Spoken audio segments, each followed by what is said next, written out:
Parku Kombëtar i Butrintit mbetet një nga destinacionet kryesore turistike për vizitorët që zgjedhin jugun e Shqipërisë. Edhe gjatë këtyre ditëve siti arkeologjik po frekuentohet nga një numër i lartë turistësh vendas dhe të huaj, të cilët shfaqin interes për historinë dhe trashëgiminë kulturore të zonës. Ne kemi lexuar pak për parkun, vetëm aq sa për të ditur se donim ta vizitonim. Është shumë interesant. Kemi dëgjuar se Shqipëria është mjaft interesante dhe kështu vëmë re në hartat tona në shtëpi dhe në internet se kjo zonë kishte një sit arkeologjik dhe kjo na tërhoqi. Na pëlqen natyra e egër jashtë qytetit, historia, zogjt dhe kafshët, dhe thjesht fakti që është një vend i ndryshëm nga ai ku jetojmë. Po, për ne është hera e parë në Shqipëri. Na pëlqeu shumë, është vend i bukur. Vizitorët ndalen veçanërisht për të eksploruar monumentet antike, amfiteatrin, bazilikën dhe pasuritë natyrore që ofron Butrinti.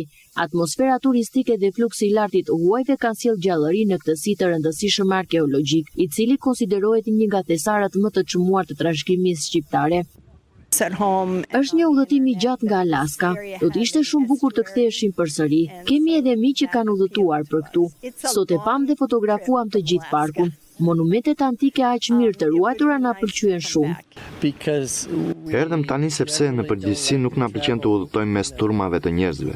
Plazhet janë të bukura, por jo kur janë të mbushur me njerëz. Rritja e numrit të turistëve në Parkun Kombëtar të Butrintit pritet të ndikojë pozitivisht edhe në zhvillimin e turizmit kulturor në jug të vendit. Operatorët turistik shprehen optimist për një sezon edhe më të suksesshëm, ndërsa Butrinti vijon të mbetet një nga pikat më të vizituara dhe më të preferuara nga turistët e huaj.